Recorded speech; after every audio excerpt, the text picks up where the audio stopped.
Hi, this is Chaplain Tyler, and you're watching this video on You Got This with Tyler. Today I'm going to talk about a particular situation that occurred that was hard. It was very challenging.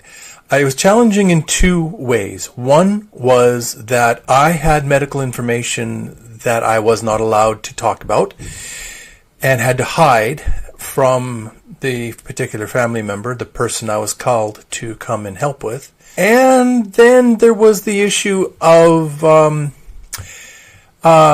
telling a joke when it would appear as if that is absolutely the wrong thing to do. And both of those things made this situation quite unusual. So I was working in a trauma hospital, and I received a call to come up to the cardio ICU. And the charge nurse let me know that there was a young woman, she was about 18, who was in the private room of the, in the conference room of the unit. She was awaiting word about her mother, who had gone onto the operating table for a heart issue. And the charge nurse told me that the mother had died on the table. The charge nurse was calling me because this young woman had no support. She didn't have any other family with her. There was nobody to call. There really wasn't anybody to help her as she was going to get this news. The challenge for me was that although the charge nurse wanted me to come and to be with her in order to start the preparation, as I am not a medical doctor, I cannot talk about the fact that her mom just died. Neither could the charge nurse say anything. We had to wait for the doctor to come. So when I went to the room and knocked on the door and introduced myself, the first thing the young lady said is, "Did something happen?" And of course I can't say anything.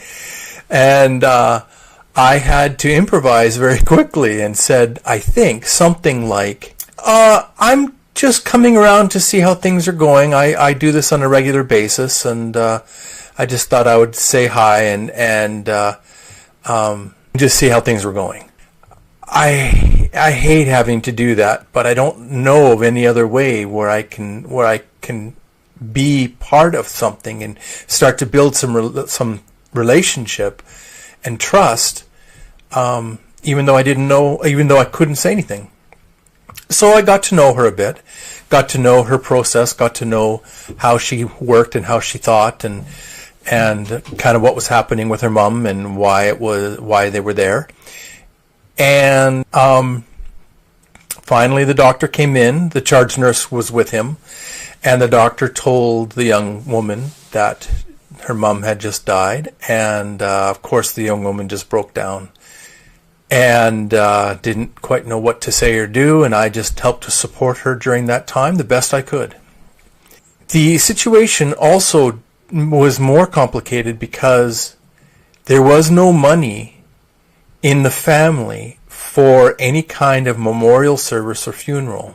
And so at that time in the hospital's history, chaplains were allowed to do what we called a morgue viewing. When somebody died in hospital, and if it was a situation that was really, really unusual and there was not going to be any other possibility, then we were allowed to go and prepare the body a little bit and set it up in the morgue area for a viewing by the family members.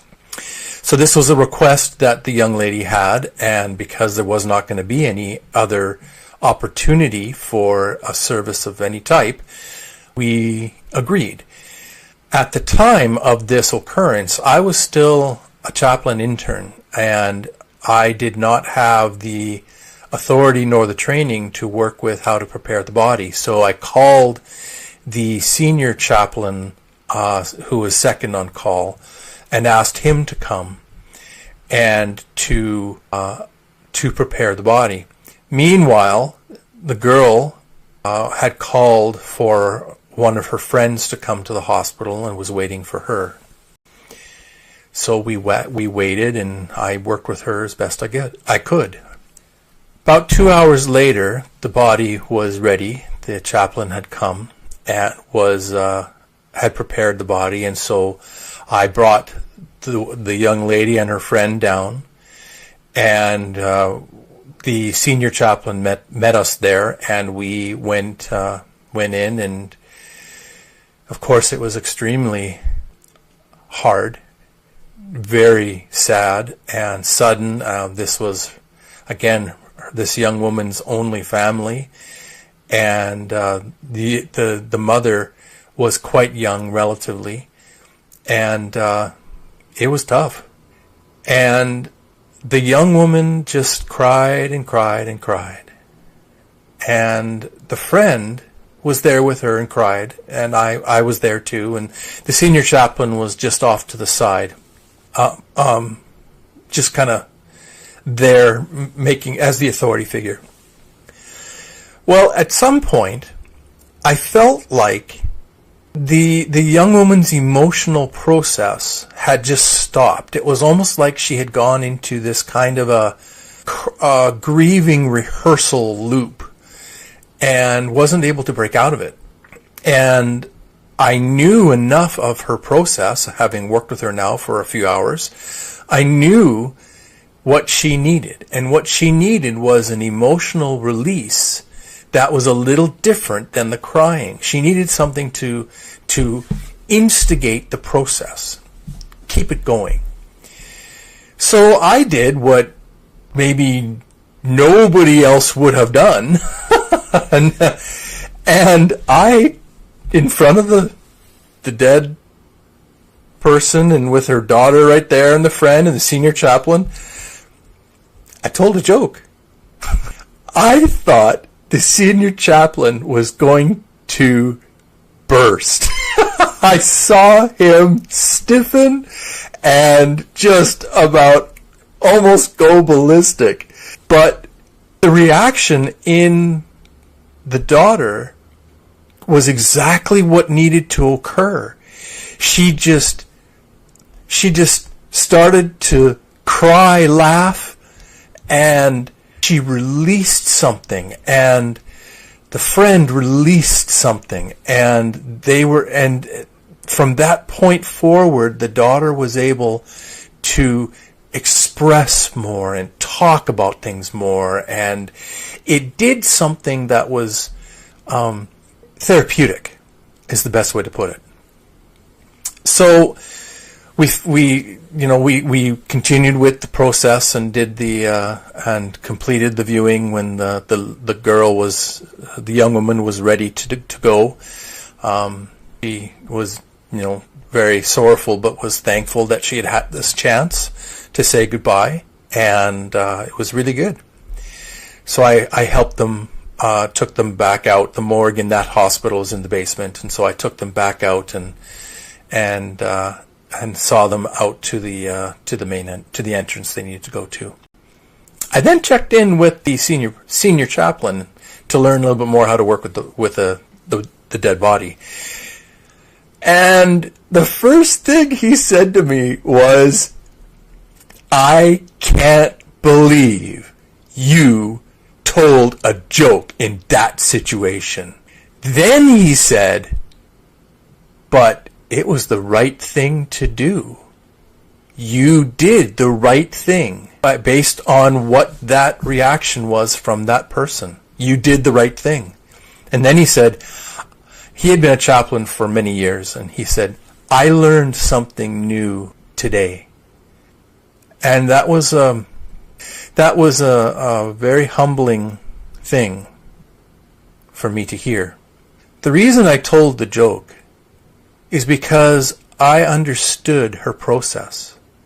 I understood what she needed.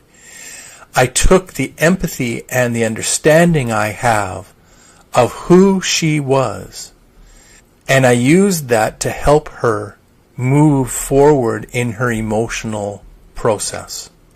It didn't matter to me that it seemed a bit inappropriate. I was careful. I didn't say anything crass. I I can't remember exactly what the joke was.